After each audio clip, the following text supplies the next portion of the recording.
Once upon a time, we all thought signing up to a newsletter was a great idea. A fairy tale of discounts and advice and insight from the companies that we love.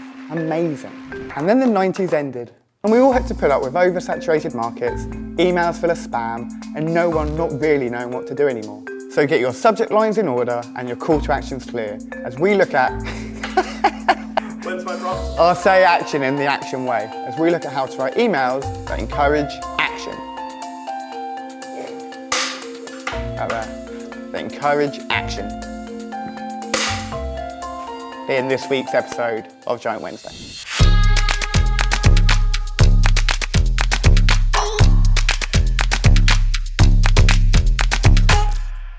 So hello, I'm Danny from Sleeping Giant Media, and I'm here today to talk about writing emails that get those that read them to do what you want them to do. If you don't dislike what I've got to say in today's video, then make sure you subscribe to our channel where we release new digital marketing videos every so often.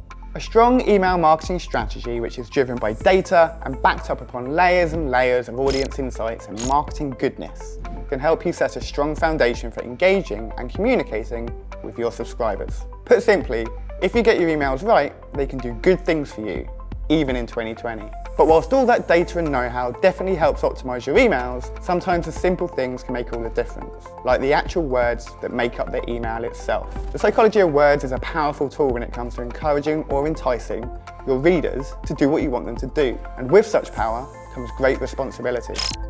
As the brains behind the keyboard, it's up to you to make sure that you're using language to your advantage in a way that encourages the readers to take action.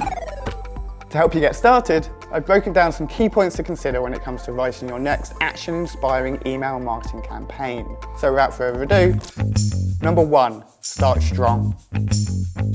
We've all seen the stats around the importance of an email subject line, but that doesn't make them any less shocking. For example, one study found that 70% of email recipients reported an email as spam based purely on the subject line. Imagine all of the hard work you put into your email body copy, and a huge chunk of people may never get to see it. Especially if you're a Nigerian prince trying to give away their fortune. That's gotta hurt. To prevent that happening, make sure you inspire action with a subject line that grabs attention and leads to somebody opening it. That's got to be our goal from the outset, to get that email opened. Sometimes, people even don't get to see the full subject line, so the words you use here are critical. I strongly recommend that you split test your subject lines too, seeing which has more effect on open rates and conversions. We have more split testing in a previous episode of Giant Wednesday. This essentially means you send the same email copy but with different subject lines to 50-50 split of your database. Depending on the success of the open rate, it will give you a good idea on what works and what doesn't. Personalization can help as well, so see if you can use people's first names. In fact, a study has shown that click-through rate increased by 15% by just the use of personalization. Although make sure you get it right, seeing an email with first name, surname does not instill trust. Keep the theme going by using personalized pronouns too, like we and you, to help give an inclusive vibe to the copy. Number 2, know your goal.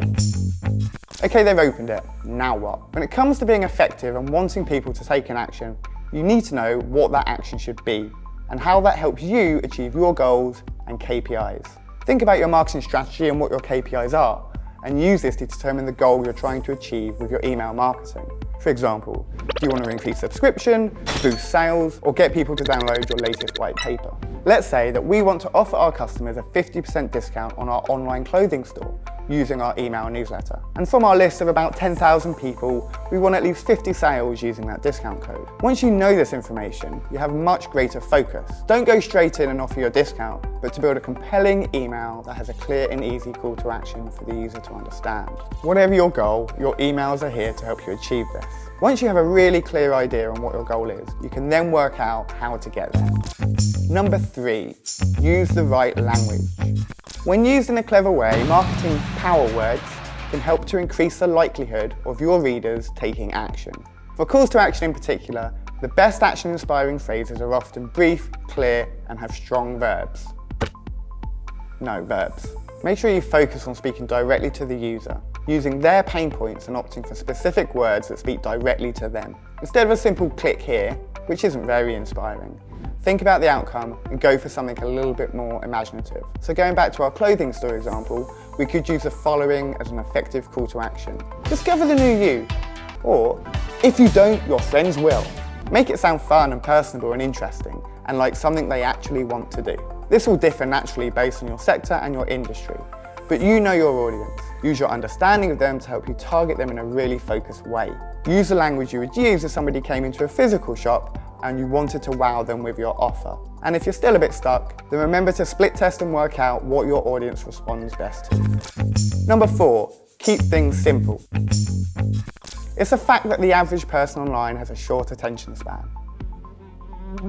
And so the same must be true, if not shorter, for people looking at their email accounts. Which is why it pays to keep things simple when you're looking to inspire action with your email. Not only can you make sure your language is clear and your call to actions are hyper-targeted, but also think about all the other noise on that page. From the email design to the way you arrange the words on your page. Make sure it's easy to navigate and understand for your readers. An oldie but a goodie is the AIDA model. A good way to structure your email to deliver an action. Awareness, interest, desire, action. And this tends to normally work top to bottom, left to right. Awareness. Make them aware of what's in it for them if they keep reading on. Hook them with a subject line. Interest. Stand out and spark their attention. Desire.